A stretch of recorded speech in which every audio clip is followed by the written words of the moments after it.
Hello guys, update tayo sa ating kalamansi, sa ating kinonvert na from rice field to orchard.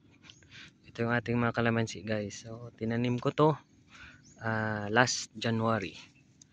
Yan, daming bunga. Kita nyo, bunga yung isa na mulaklak. Yan, sobrang liit pa to dati guys. Yan, makita nyo, daming bunga. Ayan, so survive naman siya sa rice field. So ito na yung area.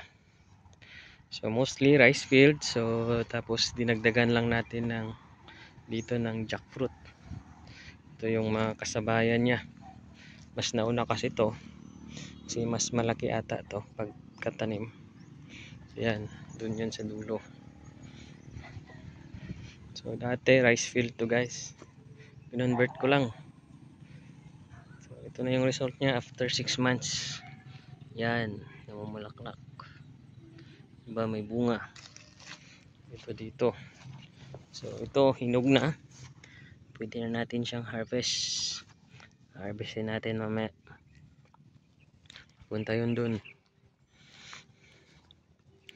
So ikot natin. So dito na part, nalinisan ko na. Yun, kita nyo, bagong grass cutter. Ito. Yan. Dito sa kabila, hindi pa nalinisan. So, update lang natin to mamaya. Bibili pa tayo ng gasolina. Yun. Daming bunga guys. Yun. Ito yung bulaklak. Bulaklak pa. Diba? So, kailangan natin ng pollinator. So, hindi naman 100% yung ating pagtanim kasi meron iba na hindi nag-survive kasi pag katanim ko nito guys is January, tapos nagka-problema nung March, start ng March, April kasi sobrang init. So yung iba hindi naka-survive kasi walang tubig, tapos wala pang tubig din yung dam. So inaayos pa yung dam last time. So ngayon lang nagka tubig. Yan, ito yung update natin.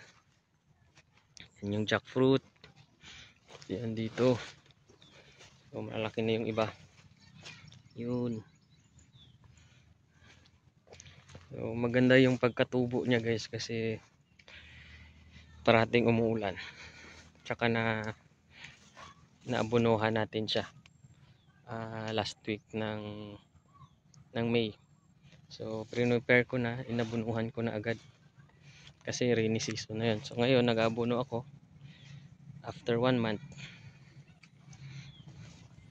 pag nandito ako sa farm. So pag dito ako sa farm, sigurado every 15 days inaabunuhan ko.